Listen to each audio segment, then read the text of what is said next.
Kuwait അന്താരാഷ്ട്ര വിമാനത്താവളത്തിലെ terminal 1 ലക്ഷ്യമാക്കി ഇറാൻ നടത്തിയ അപ്രതീക്ഷിതവും അതുപോലെ വിനാശകരവുമായ ഡ്രോൺ മിസൈൽ ആക്രമണം മിഡിൽ ഈസ്റ്റ് മേഖലയെ ഒന്നടങ്കം വൻ യുദ്ധഭീതിയുടെ നിഴലാക്കിയിരിക്കുകയാണ്. ജൂൺ 3, 2026 ബുധനാഴ്ച, അതായത് ഇന്ന് പുലർച്ചെ വൻ സ്ഫോടന പരമ്പരകളോടെ അരങ്ങേറിയ ഈ ദാരുണ സംഭവം കേവലം ഒരു പ്രാദേശിക തർക്കമല്ല, മറിച്ച് ആഗോളതലത്തിൽ തന്നെ ദൂരവ്യാപകമായ പ്രത്യാഘാതങ്ങൾ ഉണ്ടാക്കാൻ പോകുന്ന US-ഇറാൻ സൈനിക സംഘർഷത്തിൻ്റെ ഏറ്റവും ഭീതിജനകമായ അധ്യായത്തിനാണ് തുടക്കം കുറിച്ചിരിക്കുന്നത്. കുവൈത്ത് ജനറൽ സിവിൽ ഏവിയേഷൻ അതോറിറ്റിയും രാജ്യത്തിൻ്റെ പ്രതിരോധ മന്ത്രാലയവും ഔദ്യോഗികമായി സ്ഥിരീകരിച്ച ഈ മാരക ആക്രമണം ഗൾഫ് രാജ്യങ്ങൾക്ക് വസിക്കുന്ന ദശക്കണക്കിന് വരുന്ന പ്രവാസിക സമൂഹത്തെ, പ്രത്യേകിച്ച് ലക്ഷക്കണക്കിന് മലയാളികളെ കനത്ത ആശങ്കയിലും അതുപോലെ നിരാശയിലും ആഴ്ത്തിയിട്ടുമുണ്ട്. യുദ്ധം തങ്ങളുടെ വാതിൽപ്പടിയിൽ എത്തി നിൽക്കുന്നുവെന്ന തിരിച്ചറിവ് പ്രവാസ ലോകത്തെ ഒട്ടാകെ ഉലച്ചിരിക്കുകയാണ്. പ്രതിരോധ മന്ത്രാലയത്തിൻ്റെ ഔദ്യോഗിക വക്താവ് brigadier general Saud Abdul Aziz Al Atwan മാധ്യമങ്ങളോട് പുറത്തുവിട്ട വിശദമായ വിവരങ്ങൾ പ്രകാരം വിമാനത്താവളത്തിലെ തന്ത്രപ്രധാനമായ ടെർമിനൽ 1 കെട്ടിട സമുച്ചയത്തിന് അതീവ ഗുരുതരമായ നാശനഷ്ടങ്ങളാണ് സംഭവിച്ചിട്ടുള്ളത്. പുലർച്ചെ ജനങ്ങൾ അങ്ങോട്ടും ഇങ്ങോട്ടും ഓടിക്കൊണ്ടിരുന്ന സമയത്തുണ്ടായ മിസൈൽ പതിക്കലിൽ നിരവധി പേർക്ക് കടുത്ത രീതിയിൽ പരിക്കേൽക്കലായും അവരെല്ലാം ഉടനടി തന്നെ അതീവ വിദഗ്ധമായ ചികിത്സയ്ക്കായി അടുത്തുള്ള അത്യാഹിത വിഭാഗത്തിലേക്ക് മാറ്റിയതായും അദ്ദേഹം വ്യക്തമാക്കുകയും ചെയ്തു. നിലവിലെ വഷളായ സുരക്ഷാ സാഹചര്യങ്ങൾ കുവൈറ്റ് സായുധ സേനയും ആഭ്യന്തര സുരക്ഷാ വിഭാഗങ്ങളും മറ്റ് ബന്ധപ്പെട്ട ഉന്നത അധികാരികളും ചേർന്ന് അതീവ ജാഗ്രതയോടെയും സൂക്ഷ്മതയോടെയും നിരീക്ഷിച്ചു വരികയുമാണ്. രാജ്യത്തിൻ്റെ പരമാധികാരവും അതിർത്തികളുടെ സുരക്ഷത്വവും തങ്ങളുടെ ജീവനെ സംരക്ഷിക്കാൻ എന്ത് വില കൊടുത്തും സായുധ സേന മുന്നിലുണ്ടാകുമെന്നും ഏതു തരത്തിലുള്ള അടിയന്തര സാഹചര്യത്തെയും നേരിടാൻ സൈന്യം പൂർണ്ണമായും സജ്ജമാണെന്നും കുവൈറ്റ് ഭരണകൂടം ജനങ്ങൾക്ക് ഉറപ്പും നൽകിയിട്ടുണ്ട്. ആക്രമണം നടന്ന ഉടൻ തന്നെ വിമാനത്താവളത്തിൽ പ്രത്യേക അടിയന്തര സുരക്ഷാ പദ്ധതി പ്രാബല്യത്തിൽ വരുത്തുകയും വ്യോമഗതാഗതം പൂർണ്ണമായി നിർത്തിവെക്കുകയും ചെയ്തിട്ടുമുണ്ട്. സുരക്ഷ മുൻനിർത്തി കുവൈറ്റിലേക്ക് വരാനിരിക്കുന്ന മുഴുവൻ അന്താരാഷ്ട്ര വിമാനങ്ങളും അയൽ രാജ്യങ്ങളിലെയും മറ്റ് സുരക്ഷാ താവളങ്ങളിലേക്കും വഴിതിരിച്ചു വിട്ടിട്ടുമുണ്ട്. അടുത്ത ഔദ്യോഗിക അറിയിപ്പ് ഉണ്ടാകുന്നതുവരെ വിമാനത്താവളം പൂർണ്ണമായി അടച്ചിടുമെന്നാണ് അധികൃതർ വ്യക്തമാക്കിയിരിക്കുന്നത്. ഇത് കുവൈറ്റിൻ്റെ ദൈനംദിന ജനജീവിതത്തെയും വ്യാപാര സാമ്പത്തിക മേഖലയും കടുത്ത നിശ്ചലാവസ്ഥയിലേക്ക് തള്ളിവിട്ടിട്ടുമുണ്ട്. ദീർഘകാലത്തെ വിപുലമായ അറ്റകുറ്റപ്പണികൾക്കും സുരക്ഷാ ക്രമീകരണങ്ങൾക്കും അതുപോലെ അത്യാഡംബരമായ രീതിയിൽ നിർമ്മാണത്തിന് ശേഷം ഫെബ്രുവരി 28 മുതൽ ദീർഘകാലം അടച്ചിട്ടിരുന്ന ടെർമിനൽ 1 ഈ കഴിഞ്ഞ ജൂൺ 1 വലിയ പ്രതീക്ഷകളോടെ വീണ്ടും പ്രവർത്തന സജ്ജമാക്കിയത്.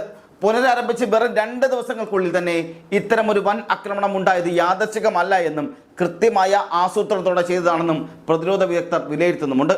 തന്ത്രപ്രധാനമായ ഹോർമുസ് കടലിടുക്കിലെ ഇറാന്റെ ക്വിഷ് ദ്വീപിന് നേരെ അമേരിക്കൻ സൈന്യം കഴിഞ്ഞ ദിവസം നടത്തിയ കടുത്ത ആക്രമണത്തിന് പകരമായാണ് ഇറാൻ ഈ സൈനിക നീക്കം നടത്തിയിരിക്കുന്നത്. കുവൈത്തിലെയും ബഹ്റൈനിലെയും US സൈനിക താവളങ്ങളെ ലക്ഷ്യമിട്ടായിരുന്നു ഇറാന്റെ ഇസ്ലാമിക് റവല്യൂഷണറി ഗാർഡായ IRGC വൻതോതിൽ മാരകമായ ബാലിസ്റ്റിക് മിസൈലുകളും അതുപോലെ ആത്മഹത്യാ ഡ്രോണുകളും ഒരേ സമയം തൊടുത്തുവിട്ടത്. അമേരിക്കൻ ഭീകരസേനയുടെ കടുത്ത അഹങ്കാരത്തിനും അന്താരാഷ്ട്ര അതിക്രമങ്ങൾക്കുമുള്ള ശക്തമായ മറുപടിയാണെന്നാണ് ഇറാനിയൻ ഔദ്യോഗിക മാധ്യമങ്ങൾ ഈ ആക്രമണത്തെ പരസ്യമായി വിശേഷിപ്പിച്ചിരിക്കുന്നത്. അമേരിക്ക ഏർപ്പെടുത്തിയ കടുത്ത സാമ്പത്തിക ഉപരോധങ്ങൾ ലംഘിച്ചുകൊണ്ട് ഇറാനിയൻ തുറമുഖത്തേക്ക് നീങ്ങാൻ ശ്രമിച്ച ഒരു ഭീമൻ എണ്ണ ടാങ്കറിന് നേരെ US സൈന്യം മിസൈൽ ആക്രമണം നടത്തിയതാണ് ഒടുവിൽ കാര്യങ്ങൾ ഇത്രയും വഷളാക്കിയത്. ഇതോടെ ഇരു രാജ്യങ്ങളും തമ്മിൽ അന്താരാഷ്ട്ര തലത്തിൽ രഹസ്യമായി നടന്നു വന്നിരുന്ന വെടിനിർത്തൽ ചർച്ചകളിൽ നിന്ന് ഇറാൻ പൂർണ്ണമായി പിന്മാറിയതായാണ് ഒടുവിലത്തെ വിവരങ്ങളെല്ലാം വ്യക്തമാക്കുന്നത്. എന്നാൽ വെടിനിർത്തൽ കരാർ ഇപ്പോഴും സാങ്കേതികമായി നിലനിൽക്കുന്നുണ്ടെന്നാണ് US വശം വാദിക്കുന്നത്. അതായത് US-ന്റെ ടീമുകൾ വാദിച്ചുകൊണ്ടിരിക്കുന്നത്, അല്ലെങ്കിൽ US-ന്റെ ഭരണാധികാരി അടക്കമുള്ള ഒരു വിഭാഗം, അവരുടെ മിലിറ്ററി ഗാർഡ് അടക്കമുള്ളവർ വാദിച്ചുകൊണ്ടിരിക്കുന്നത്. അതേസമയം തന്നെ ലെബനനിലെ ബെയ്റൂട്ടിൽ ഇസ്രായേൽ നടത്തിയ മാരകമായ ആക്രമണങ്ങൾക്ക് ശേഷം US president Donald Trump Israel പ്രധാനമന്ത്രി ബെന്യമിൻ നെതന്യാഹുമായി അടിയന്തരമായി ഫോണിൽ സംസാരിക്കുകയും മിഡിൽ ഈസ്റ്റിലെ മാരകമായ സൈനിക നീക്കങ്ങൾ എത്രയും വേഗം നിർത്തിവെക്കാൻ കർശന നിർദ്ദേശം നൽകിയതായും അന്താരാഷ്ട്ര മാധ്യമങ്ങൾ റിപ്പോർട്ട് ചെയ്യുന്നുമുണ്ട്. കുവൈറ്റിലെ വ്യോമപാത പെട്ടെന്ന് അടച്ചതിനെ തുടർന്ന് ഇന്ത്യയിൽ നിന്നുള്ള വിമാന സർവീസുകളെയും ഇത് സാരമായ രീതിയിൽ ബാധിച്ചിട്ടുണ്ട്. പ്രമുഖ ഇന്ത്യൻ എയർലൈനായ ഇൻഡിഗോ കുവൈറ്റിലേക്കും തിരിച്ചുമുള്ള തങ്ങളുടെ മുഴുവൻ സർവീസുകളും താൽക്കാലികമായി റദ്ദാക്കിയതായി അറിയിച്ചിട്ടുണ്ട്. വരും ദിവസങ്ങളിലെ അടിയന്തര സാഹചര്യം കണക്കിലെടുത്ത് തങ്ങളുടെ ജാഗ്രതാ ഷെഡ്യൂളുകൾ പുനഃക്രമീകരിക്കാൻ മറ്റ് എയർലൈനുകളും നിർബന്ധരായിരിക്കുക കൂടിയാണ്. ഈ ആക്രമണം കുവൈറ്റിൽ മാത്രമല്ല ഉണ്ടായിരിക്കുന്നത്, ഗൾഫ് മേഖലയിലാകെ അതീവ ജാഗ്രതാ നിർദ്ദേശവും, അതായത് ഹൈ അലർട്ട് പുറപ്പെടുവിക്കാൻ കാരണമായിട്ടുമുണ്ട്. Saudi Arabia, United Arab Emirates UAE, അതുപോലെ തന്നെ ഖത്തർ, ഒമാൻ, ബഹ്റൈൻ തുടങ്ങിയ അയൽ രാജ്യങ്ങളിലും തങ്ങളുടെ അതിർത്തികളിലും വ്യോമപാതകളിലും സുരക്ഷാ സംവിധാനങ്ങൾ യുദ്ധകാലാടിസ്ഥാനത്തിൽ ശക്തമാക്കിയിരിക്കുകയാണ്. ഗൾഫ് ഓപ്പറേഷൻ കൗൺസിലായ GCC രാജ്യങ്ങളുടെ കൂട്ടായ്മയും ഈ വിഷയത്തിൽ കടുത്ത ആശങ്ക രേഖപ്പെടുത്തിയിട്ടുണ്ട്. UAE പ്രസിഡന്റ് നയതന്ത്ര ഉപദേശകൻ അൻവർ കർഗാഷ് ഈ വിഷയത്തിൽ ശക്തമായ പ്രതികരണവുമായി രംഗത്ത് വന്നിട്ടുണ്ട്. ഗൾഫ് രാജ്യങ്ങളുടെ പരമാധികാരത്തിന് നേരെയുള്ള ഇത്തരം നീക്കങ്ങളെ ഒന്നിച്ചു ചേർക്കണമെന്നും ഇത് ഏതെങ്കിലും ഒരു രാജ്യത്തിന് നേരെയുള്ള ആക്രമണമല്ല എന്നും മറിച്ച് മേഖലയുടെ സുസ്ഥിരതയ്ക്ക് നേരെയുള്ള വെല്ലുവിളിയാണെന്നും അദ്ദേഹം വ്യക്തമാക്കുന്ന സാഹചര്യമുണ്ടായി. എന്നാൽ കുവൈറ്റും ബഹ്റൈനും തങ്ങളുടെ മണ്ണും വ്യോമപാതയും അമേരിക്കൻ സൈന്യത്തിന് ആക്രമണം നടത്താനായി വിട്ടു നൽകിയാൽ അതിനെതിരെ സ്വയം പ്രതിരോധിക്കാൻ തങ്ങൾക്ക് അവകാശമുണ്ട് എന്നാണ് ഇറാന്റെ വിദേശകാര്യ മന്ത്രാലയം ഇതിന് മറുപടിയായി പ്രസ്താവിച്ചിരിക്കുന്നത്. അൽ ജസീറ പുറത്തുവിട്ട ഏറ്റവും പുതിയ വിവരങ്ങൾ പ്രകാരം അമേരിക്കൻ വ്യോമസേന ഇറാന്റെ തന്ത്രപ്രധാനമായ കിഷ് ദ്വീപിലേക്ക് വീണ്ടും ശക്തമായി തിരിച്ചടി നടത്തിയിട്ടുണ്ട് എന്നുള്ളതാണ്. ഇത് മേഖലയിലെ സംഘർഷത്തിന്റെ വ്യാപ്തി ഇരട്ടിയാക്കിയിട്ടുമുണ്ട്. കുവൈറ്റിലെ അമേരിക്കൻ സൈന്യ ക്യാമ്പായ ക്യാമ്പ് ആരിഫ് ജാൻ, ബഹ്റൈനിലെ US നേവിയുടെ 5ാം കപ്പൽ പടയുടെ ആസ്ഥാനം എന്നിവയ്ക്ക് നേരെ ഇറാൻ നടത്തിയ മിസൈൽ വർഷത്തിന് തൊട്ടു പിന്നാലെയാണ് അമേരിക്കയുടെ ഈ ശക്തമായ വ്യോമാക്രമണം ഉണ്ടായിരിക്കുന്നത്. പെന്റഗൺ വൃത്തങ്ങൾ നൽകുന്ന സൂചനകൾ അനുസരിച്ച് തങ്ങളുടെ സഖ്യകക്ഷികളുടെ സുരക്ഷ ഉറപ്പിക്കാൻ ഏതറ്റം വരെ പോകാൻ മടിക്കില്ല എന്നാണ് അമേരിക്ക വ്യക്തമാക്കിയിട്ടുള്ളത്. ഈ പ്രത്യാക്രമണം ഹോർമുസ് കടലിടുക്കിലെ കപ്പൽ ഗതാഗതത്തെ പൂർണ്ണമായി സ്തംഭിപ്പിച്ചിരിക്കുകയാണ്.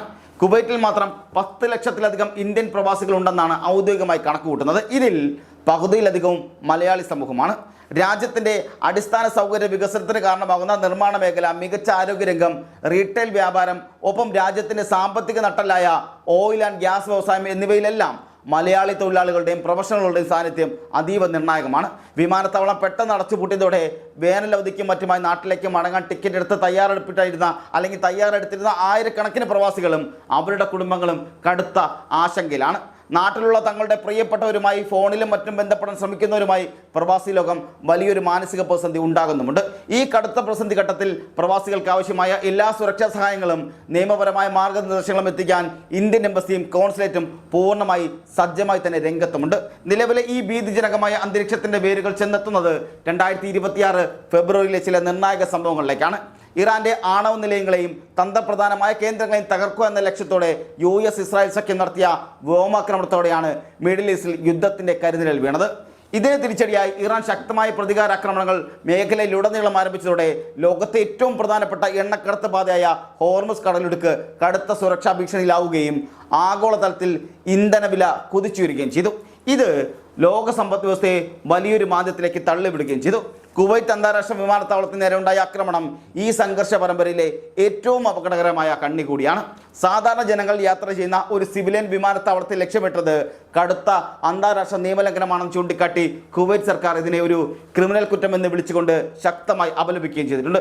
കുവൈറ്റിലെ അമേരിക്കൻ താവളങ്ങൾക്കൊപ്പം ബഹ്റൈനിലെ US നാവികസേനയുടെ 5ാം കപ്പൽ പട, അതായത് 5th ഫ്ലീറ്റ് പ്രധാന ആസ്ഥാനവും തങ്ങൾ ലക്ഷ്യമിട്ടിരിക്കുന്നതായി ഇറാൻ സൈന്യമായ IRGC പരസ്യമായി അവകാശപ്പെട്ടിട്ടുണ്ട്. പ്രവാസികളുടെ സുരക്ഷ മുൻനിർത്തി ഇന്ത്യൻ എംബസി ചില പ്രധാന അടിയന്തര നിർദ്ദേശങ്ങളും പുറപ്പെടുവിച്ചിട്ടുണ്ട്. പ്രവാസികൾ നിലവിൽ താമസിക്കുന്ന സുരക്ഷാ ഇടങ്ങളിൽ തന്നെ തുടരണമെന്നും അനാവശ്യമായ യാത്രകൾ പൂർണ്ണമായും ഒഴിവാക്കണമെന്നും നിർദ്ദേശവുമുണ്ട്. സാമൂഹ്യ മാധ്യമങ്ങളിലൂടെ പ്രചരിക്കുന്ന കുവൈറ്റിലെ ഈ ചോരച്ചൊരിച്ചിൽ ഒരു വലിയ വിനാശത്തിന്റെ തുടക്കമാകാതിരിക്കട്ടെ എന്നാണ് ഈ സമയം നമുക്ക് പ്രത്യാശിക്കാനുള്ളത്.